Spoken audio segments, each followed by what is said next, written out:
Oke, kita next ke jarak kecepatan waktu part 2. Nah, biasanya sih kalau orang-orang ya di luar sana itu kalau jarak kecepatan waktu itu disingkat. Disingkatnya pakai apa? Disingkatnya itu pakai JKW.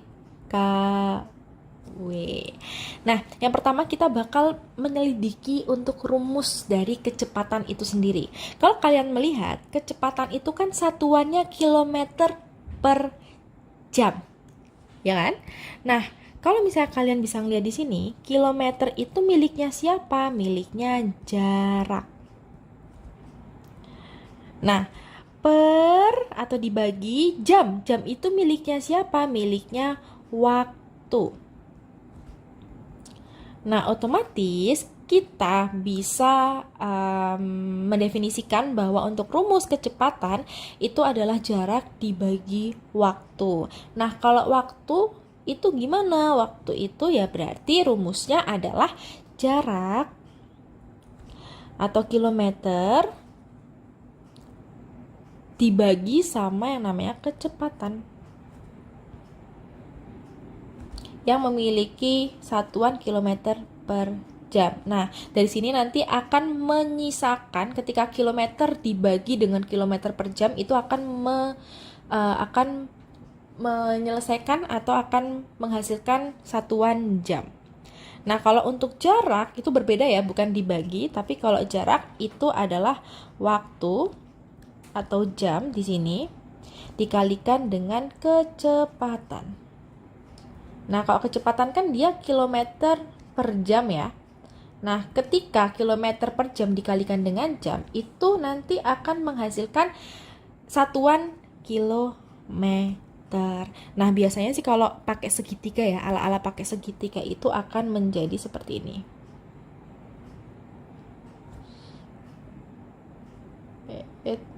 Nah, akan menjadi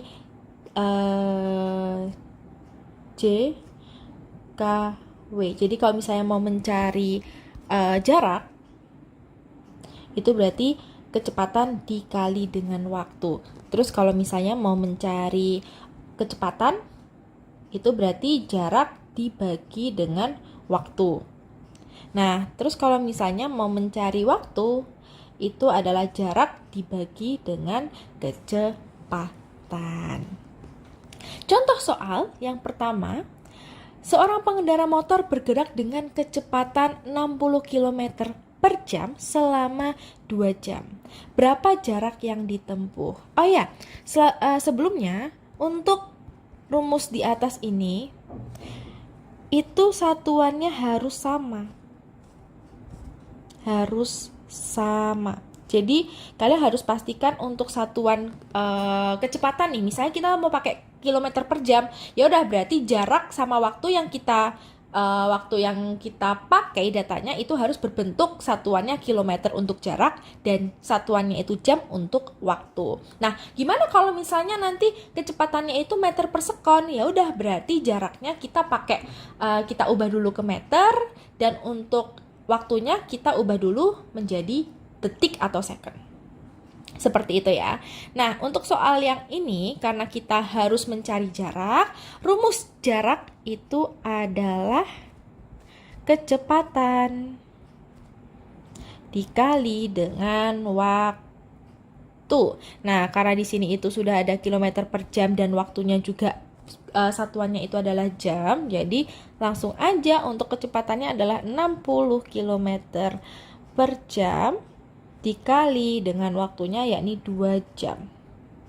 Ini bisa kita hilangkan aja untuk satuan jamnya, nanti akan menyisakan 60 kali 2 yakni 120 dan satuannya sisa kilometer. Nah, lanjut untuk soal yang kedua. Seorang pejalan kaki berjalan sejauh 6 km dengan kecepatan 3 km per jam. Berapa waktu yang dibutuhkan? Berarti di sini bisa kita tulis waktu itu sama dengan jarak dibagi kecepatan. Nah, karena ini di sini juga satuannya udah kilometer dan kilometer per jam, jadi langsung aja nggak usah diubah.